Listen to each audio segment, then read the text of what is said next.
Purihin natin ang Panginoon sa umagang ito. Binabati ko po ang lahat ng mga ama sa umagang ito. Special daw po itong araw na ito dahil yung mga tatay, hindi raw po sila maglalaba. Day off daw po nila today. Bukas na ulit. Magandang umaga po sa ating lahat. Akala ko po kanina ito na yung magiging mic ko. Yung pala ay dalawa pala. Sama. Ito po ay para sa recording natin. Makamagulat po kayo. Meron ako rito. Meron ba rito? Dala-dala po. Okay. Mahalaga po ang mensahe natin sa umagang ito. Ang title po nito ay makikita natin sa ating bulletin sa program. Samahan niyo po ako habang pinag-aaralan natin ang salita ng Panginoon. Ang title po nito ay ang pinakamahalagang pamana ng isang ama. Makikita po natin ang ating passage sa umagang ito sa Kawikaan o Proverbs chapter 20, verse 7.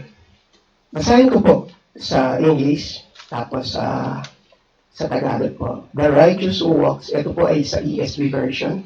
The righteous who walks in his integrity, blessed are his children after him. Ang matuwid na tao ay lumalakad sa kanyang katapatan, ang kanyang mga anak ay mapapalad pagkatapos niya. Okay. Doon po sa ating program ay parang iba po kasi yung translation. Iba-iba po. Kaya tinagalo ko lang po yung sa ESV version. Ako po, lumaki po ako sa simpleng buhay. Ang aking apa po ay isang manggagawa sa isang kumpanya. Lagi niyang sinasabi sa akin, anak, mag-aral kang mabuti. Ito lagi, maaaring siguro ito rin ang sinasabi ng ating mga magulang sa ating mga anak. Mag-aral ka dahil edukasyon lang ang may papamana namin sa iyo. Walang ari-arian, wala tayong ari-ari anak na pwedeng magbigay sa iyo, magbigay sa iyo pagdating ng panahon, so meaning pag wala na siya. Ito din ang awit ni Freddy Aguilar, yung limaong Freddy Aguilar, sabi niya, Freddy, mag-aral kang mabuti. Ito po yung sa awit niya. Ito din po ang sinasabi natin sa aking mga anak. Kami ay natutulong mag-asawa ni Alice dahil napagtapos namin sa kolehiyo ang aming anak. Alam namin na meron siyang tool na madadala pagdating ng panahon. May mga magulang po na lumaki sa karangyan, kaya maaaring ang kanilang mga anak ay nabiyayaan ng kasaganang buhay. Magarang bahay, mamahaling sasakyan, mga properties, mga lupa. Ang iba kahit na eroplano kayang ibigay dahil sa kanilang kayamanan. Kadalasan, sinasali o pinapamana sa mga anak ang pamamahala ng mga negosyo. Kung hindi man, binibigyan ng posisyon sa mga pag-aaring korporasyon o mga kumpanya. Ngunit ano ba talaga ang pinakamahalagang pamana na pwede natin maibigay sa ating mga anak? Sa umagang ito, tuturuan po tayo ng Kawikaan, chapter 20, verse 7, kung ano ang pinakamahalagang pamana na pwede natin ibigay o mahalagang pamana sa ating mga anak. Actually, isa lang po ito. Isa lang ito, pero meron siyang 10 na nakapaloob dito. Yan nasa ating program. Binreakdown ko lamang po para mas maunawaan natin yung salitang matuwid o righteous na may integridad. Ito po ay one verse lang na tinatawag na cause and effect o sanhi at bunga. Ito po ay isang logical na sistema.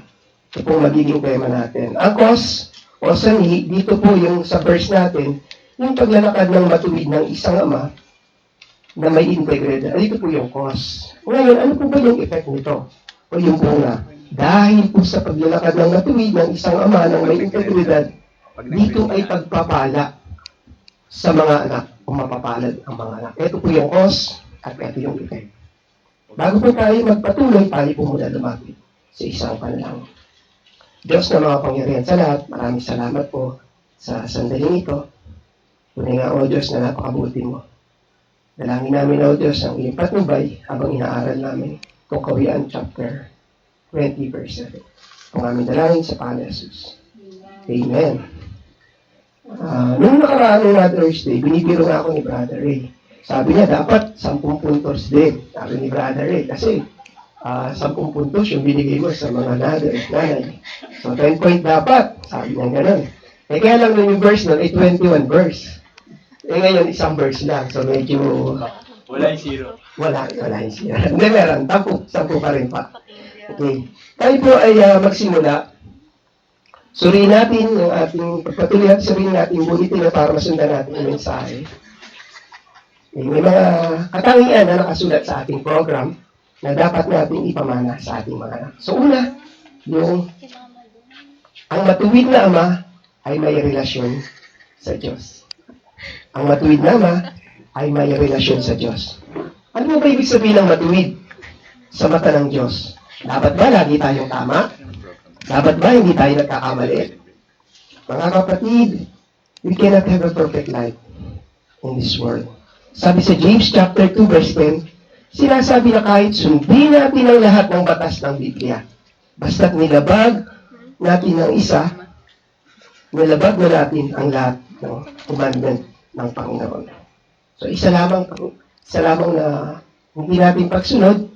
So halimbawa, sinusunod natin yung 10 commandments, ginagawa natin lahat, pero isa lamang ang hindi natin nasunod. Sabi sa James chapter 2, na-violate na natin lahat. So we cannot be perfect talaga kahit anong gawin natin mga kapatid sa mundo na to. Kasi sa batas ng Biblia sa Leviticus chapter 19 verse 11 at sa Colossians chapter 3 verse 9, sinasabi na do not lie to one another. Huwag daw tayo magsinungaling sa bawat isa. Baka kanina lang umaga, nagsinungaling na tayo, di ba? Hindi natin alam, no? Minsan, unknowingly, minsan hindi tayo aware, pero ginagawa natin. Every day, we violated the law of God.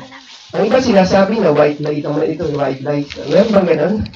Dahil kung sinasabi niya totoo, baka kung sinabi ng totoo, baka mapahamak ka, kaya nagsinungaling siya. So, may mga ganyan.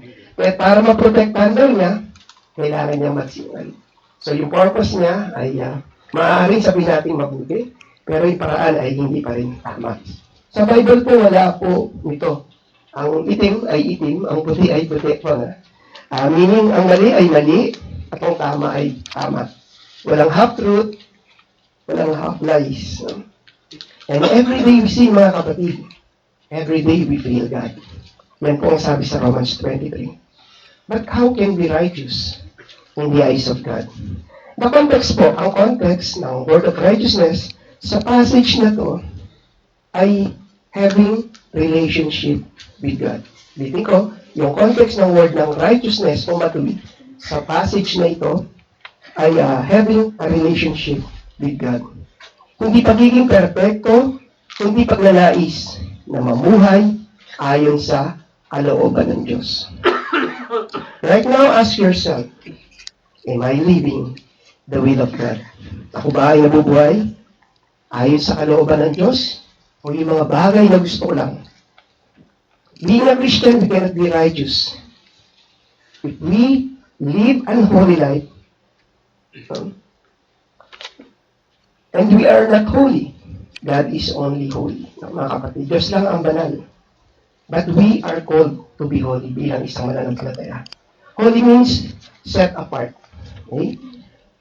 Kung ang uso ng mundo ay sirain ang buhay ng iba or to bring others down, dapat humiwalay tayo sa ganong kaisipan. Huwag natin gawin iyon. Kaya I'm not saying literally na masamang tao yan. Huwag natin kausapin. Hindi po ganun ang ibig ko sabihin. Yung nature ng pagiging masama ang huwag natin gagawin. Paano natin sila ipapakilala kay Christ kung magiging kaisa natin sila sa maling gawain? Some of the righteous men in the Bible, example po si Abraham. He was called the man of faith. Perfecto ba siya? Absolutely not. Hindi po. Abraham sinned against God when he lied sa king na si Sarah ay kapatid niya. Nagsinungaling din po siya. But he was called righteous dahil sa relasyon niya sa Diyos that leads to following the will of God. Ito yung nangyari to nung sinacrifice niya as burnt offering si Isaac. Sabi sa Genesis 22, Abraham did not hesitate to obey God's command to sacrifice his son Isaac. Ang relasyon ni Abraham kay Yahweh ay kakaiba. Baka hindi natin kayang gawin o sundin, mga kapatid.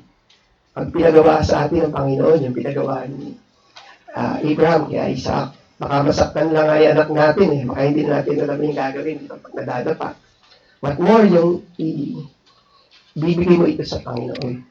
Okay, sa unang punto, gusto ko na sabihin yung cause and effect nito, yung dahil sa relasyon natin sa Diyos bilang isang ama, biyaya ito sa ating mga anak dahil may papasa natin ito sa kanila. Ang buhay na hindi perpekto, pero may relasyon sa Diyos, ito ay magiging daan para sa mga susunod na henerasyon ng ating mga anak. Ikalawang punto po, ang matuwid na ama ay lumalakad ng may katapatan o integridad. Sa ikalawang punto, tinuturuan tayo na dapat lumakad ng may integridad.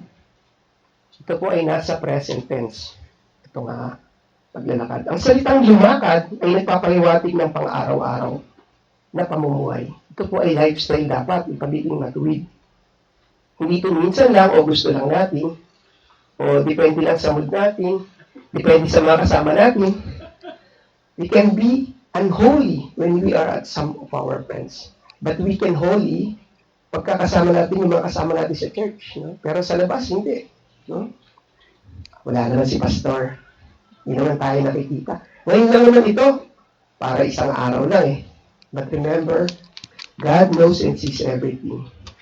Walking integrity can be attained through consistency. Dapat tuloy-tuloy po yung pagiging Kristiyano natin kahit wala nakakakita. Hindi po ba? Dapat kahit na hindi nakamasid, namumuhay tayo na may katapatan sa Diyos. Ang integridad ay nasusukat hindi lamang sa panglabas nating katauhan, kundi dapat maging panloob nating katauhan.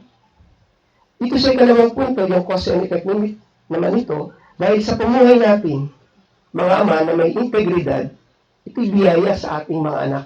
Dahil naipapasa natin ito sa ating mga anak. At nasusundan rin ito mula sa kanilang mga ama. Sa ikatlo po, yung matuwid na ama ay may integridad sa gawa at salita. Kanina po yung integridad, ngayon naman po sa gawa at salita. Sa ikatlong punto, ito po yung application, ikalawang punto. Mahalaga ang integridad, hindi lamang sa salita, kundi maging sa gawa. Makikita natin ito sa ating pang-araw-araw na buhay. Halimbawa yung ating pagiging tapat sa trabaho. Paano ba tayo magkakaroon ng integridad kung hindi naman tayo nagtatrabaho ng tama? Diba? Papasok tayo ng late, uuwi tayo ng maaga. Kung minsan, nandun na nga tayo sa loob ng trabaho, pero hindi naman tayo nag-perform. Diba?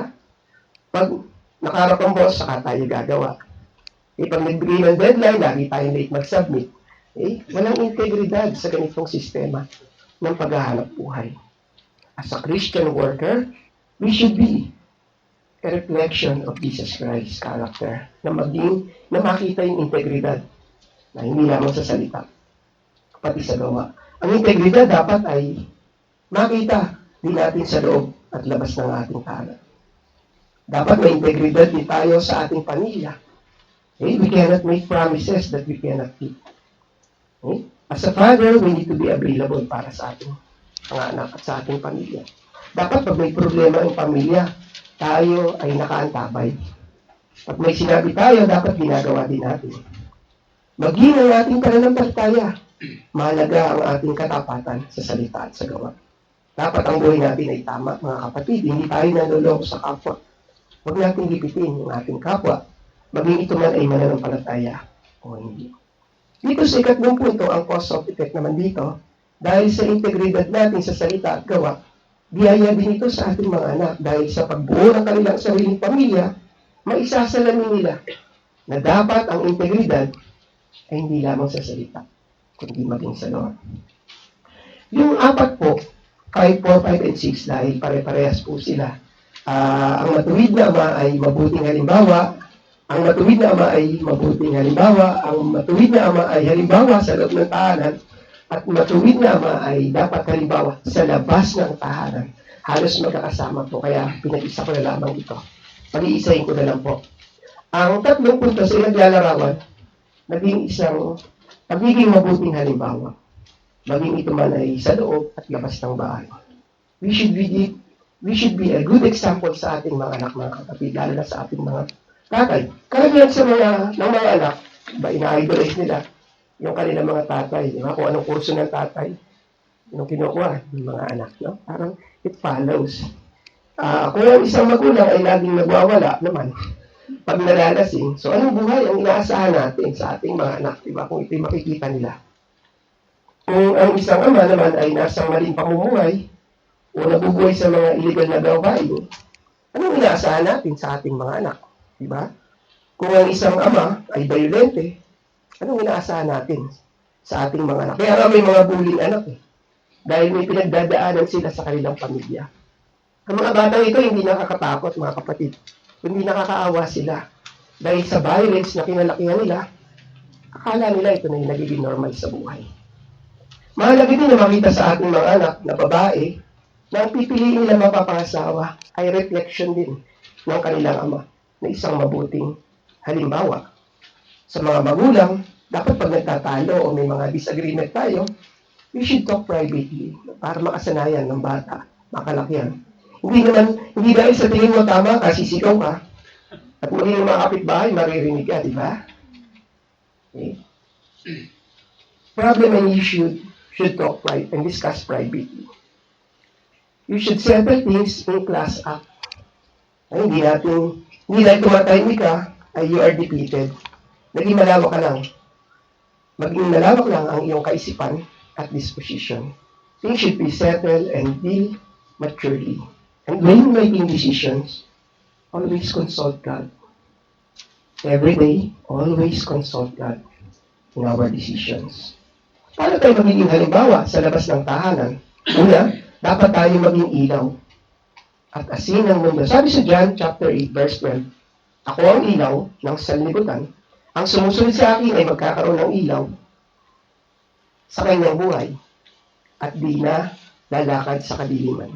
Dito tinatawag tayo ng Panginoong Hesus dahil sa tayo ay nasa Kanya na, bigyan natin ng ilaw ang liwanag. Ng liwanag ang mga kasama natin o kakilala natin nasa kadiliman.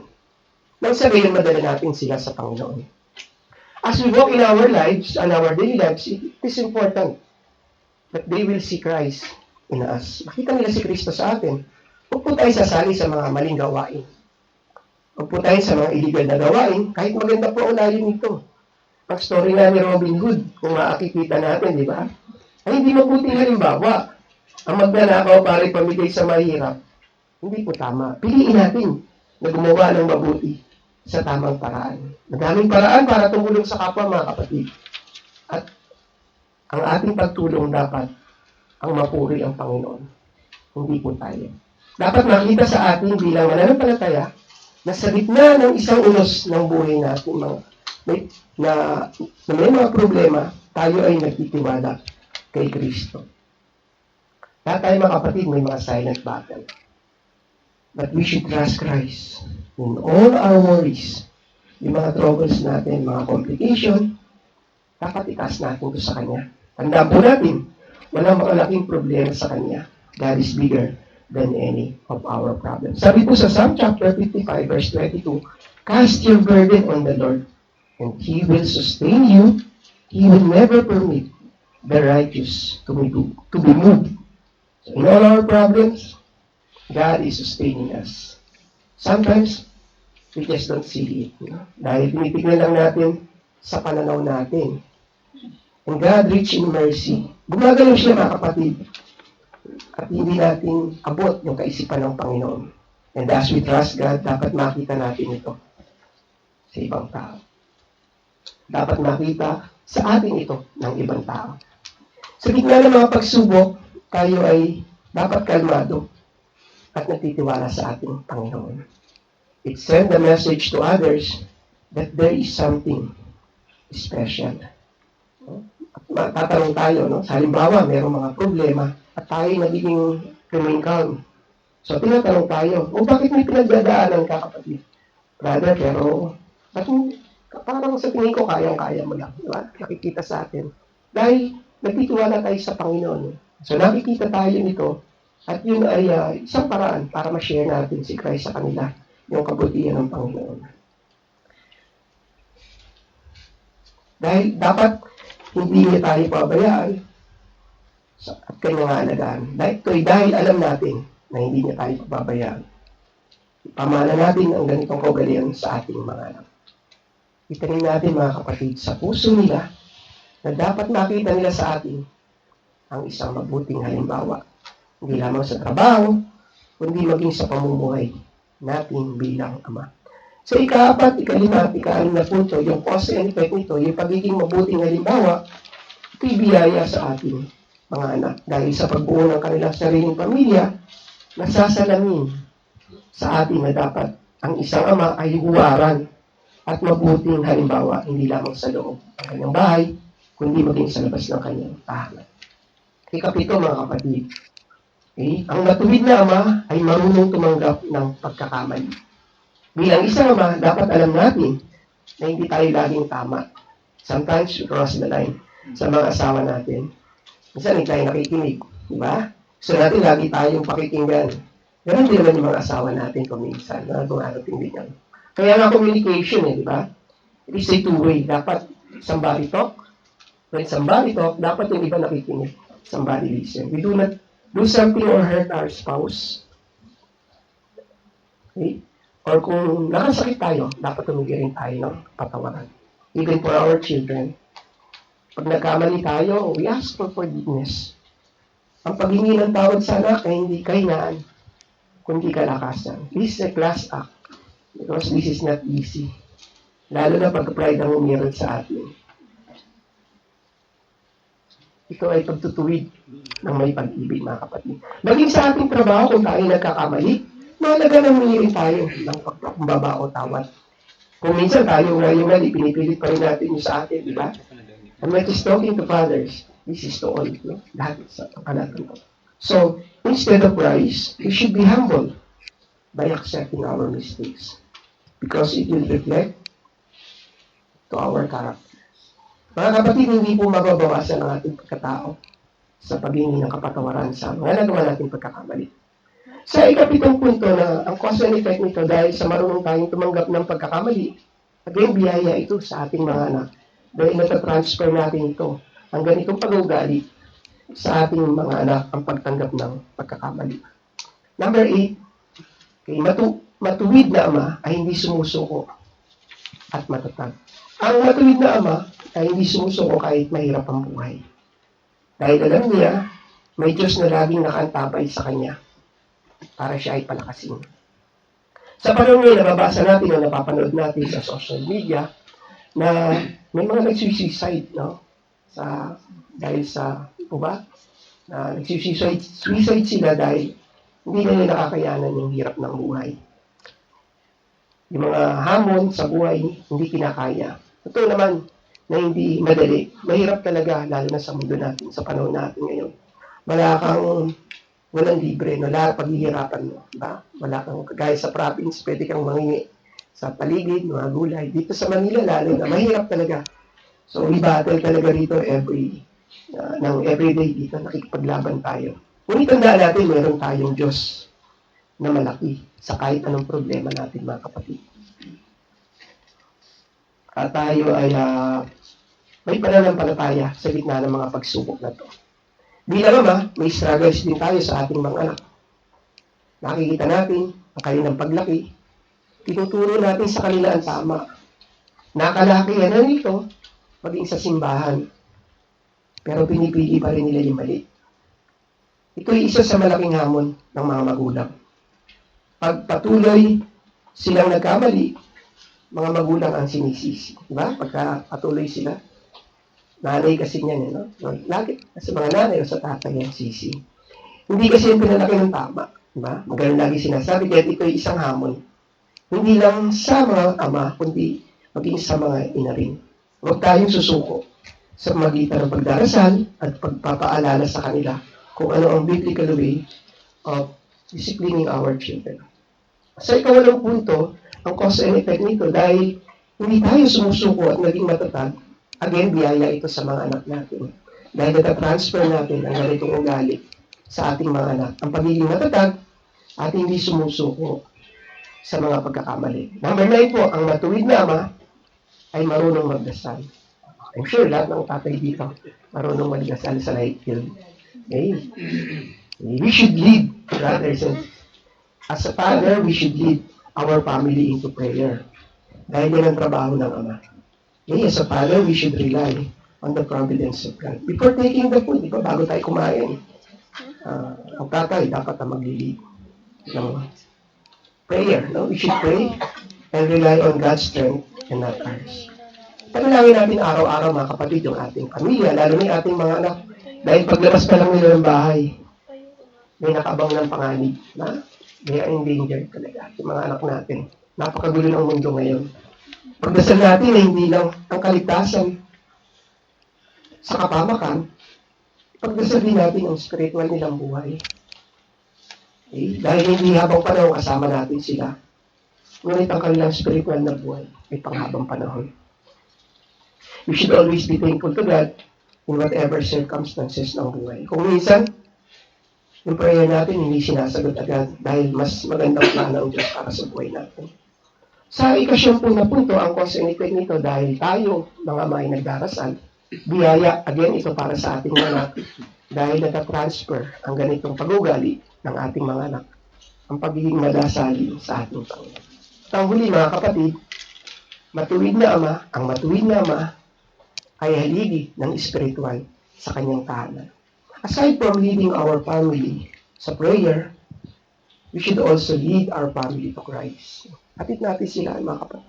Aside from moral obligation, we should also, meron tayong spiritual obligation sa ating pamilya. Sabi ni Joshua, chapter 24, verse 15, where Joshua declares, "As for me and my house, we will serve the Lord."